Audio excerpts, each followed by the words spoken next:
तो आज हम सिक्स का एनसीईआरटी कवर करेंगे पढ़ के, और इसके बाद नोट्स बनाएंगे हम। ठीक है ना, नोट्स अगले वीडियो में लाएंगे क्योंकि वीडियो लंबा हो जाएगा।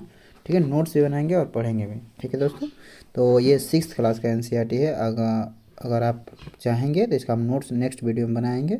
ठीक है, पर इसको रीडिंग कर लेते हैं, ऊपर ऊपर समझ लेते हैं फिर मतलब लिखा क्या गया है।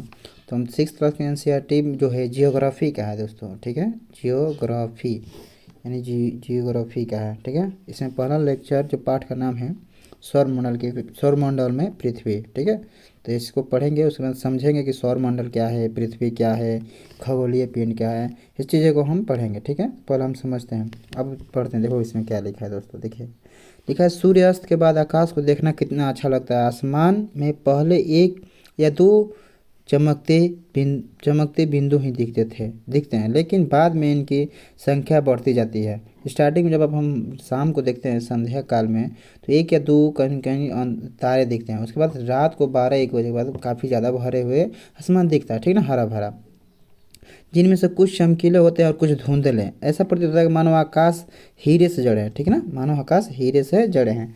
इनमें से कुछ टिमटिमाते हुए प्रतीत होते हैं। ठीक है ना, जो चमक रहा है उसको टिमटिमाते कहा जाता है।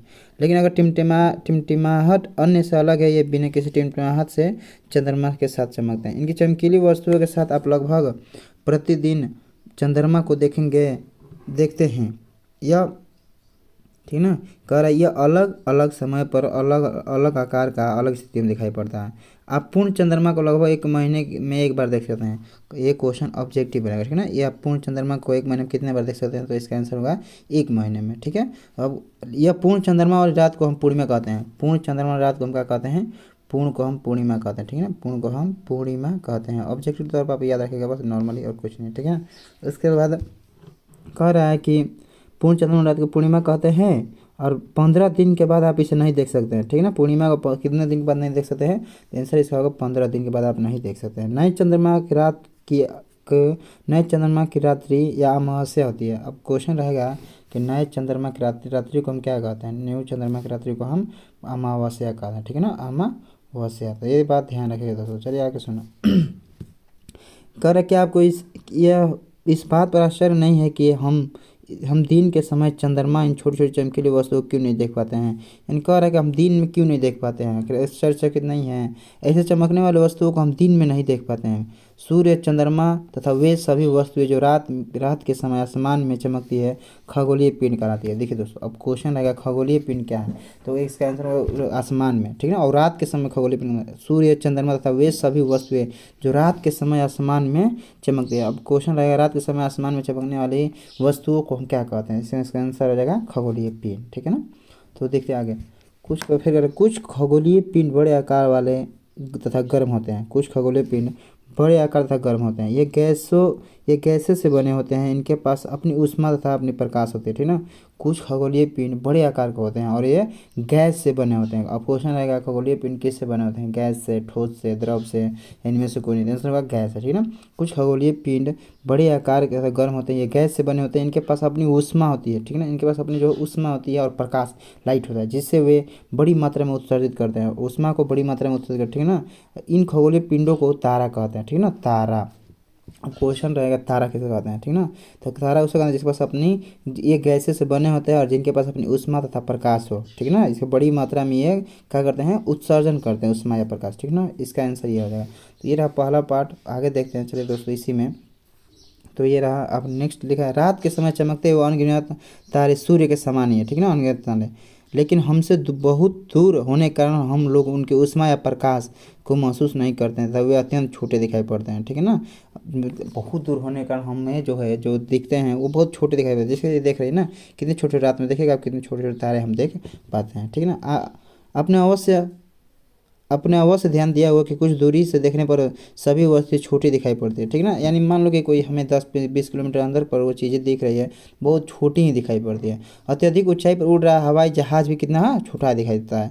रात्रि के आसमान को देखते समय आप तारों के विभिन्न समूहों द्वारा बनाई गई आकृतियों को देख सकते हैं। ये नक्षत्र मंडल कहलाते हैं। नक्षत्र मंडल यानी रात्रि के आसमान की ओर देखते समय आप तारों को विभिन्न समूहों द्वारा बनाई गई विविध आकृतियों को हम नक्षत्र मंडल कहते हैं। ठीक ना, रात के समय बनाई गई अलग अलग ठीक है ना, रात के समय बनाई गई विविध आकृति को हम क्या कहते हैं, नक्षत्र मंडल। ये ध्यान रखिएगा आपको, नक्षत्र मंडल, नक्षत्र मंडल इसको ऐसे करके आप ध्यान रखिएगा, इसको नक्षत्र मंडल कहते हैं।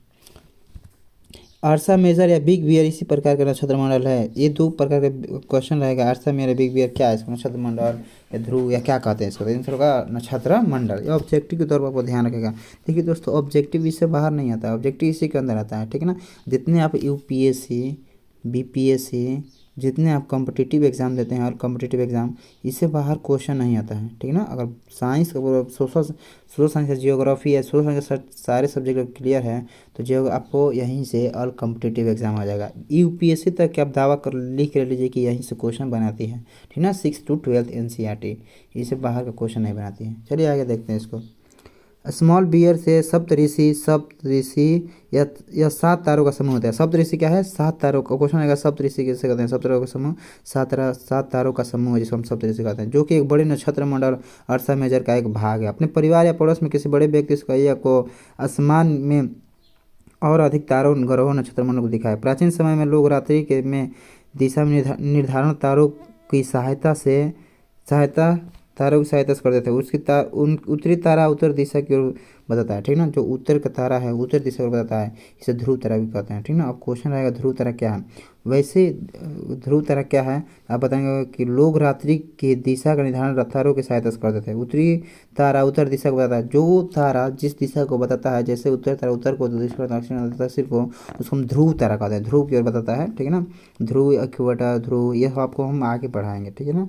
तो आगे देखिए, इसमें कह रहा है कि यह आसमान में हमेशा एक ही स्थान पर रहता है। हम सप्तऋषि की सहायता से ध्रुव तारे की स्थिति को जान सकते हैं। 7 ऋषि, जो 7 वो तारा होता है, उसकी सहायता से हम क्या कहते हैं, तो लिखे ना, 7 तारों का समूह को हम सप्तऋषि कहते हैं। ऊपर हम पढ़े हैं, ठीक ना। उसको उसके ऋषि से हम लोग क्या करते हैं, ध्रुव तारे की स्थिति को हम जान सकते हैं। चित्र 1-1 में दिखाए गए सप्तऋषि मंडल के संकेत तारों आपसे मिलाते हुए काल्पनिक रेखा खींची है। उसके आगे एक और बढ़ाया जाए तो ध्रुव तारे हैं, इन करें। जैसे कि मानो देखो दिखा रहे हैं आपको, इसमें दोस्तों देखिए, ये है देखिए, ये है ना, सॉरी दोस्तों 1 मिनट, ये है देखिए, दिखा रहा है ना, ये लड़की देख रही है ध्रुव तारा को, ये संकेतक तारा संकेत कर रहे हैं, ठीक ना। ये उत्तर दिशा, ये पीछे इसके पश्चिम है और इसके आगे पूरब है, ठीक है ना। आगे इसमें देखते हैं। अब कह रहा है कि तारों को आपस में मिलाते हुए काल्पनिक रेखा खींचे, उसके आगे की ओर बढ़ाया जाए तो ये ध्रुव तारे को इंगित करते हैं। कुछ खगोलीय पिंड अपना प्रकाश और ऊष्मा नहीं होती है। कुछ खगोलीय पिंडों में अपना प्रकाश और ऊष्मा नहीं होती है, ठीक है ना। कह रहा है कुछ खगोलीय पिंडों में अपना, 1 मिनट दोस्तों, एक पेन, हाँ काम करें। कुछ खगोलीय पिंड में प्रकाश या ऊष्मा नहीं होती है, वे तारों के प्रकाश के प्रकाशित होते हैं और ऐसे पिंड ग्रह कहलाते हैं, ठीक ना। अब क्वेश्चन रहेगा कुछ ऐसा, अब ग्रह क्या है, क्वेश्चन डायरेक्ट रहेगा कि ग्रह किसे कहते हैं, ठीक है ना। ग्रह तो कहेंगे कुछ खगोलीय पिंड जिनके पास प्रकाश और ऊष्मा नहीं होते, उसको हम ग्रह कहते हैं, ठीक ना। वे तारों के प्रकाश से प्रकाशित होते हैं। तारों के प्रकाश से वो ग्रह जो है प्रकाशित होते हैं, उनके पास अपना कोई प्रकाश नहीं होता है। ग्रह, जिसमें अंग्रेजी में ग्रह को इंग्लिश में प्लेनेट कहा जाता है, ठीक ना।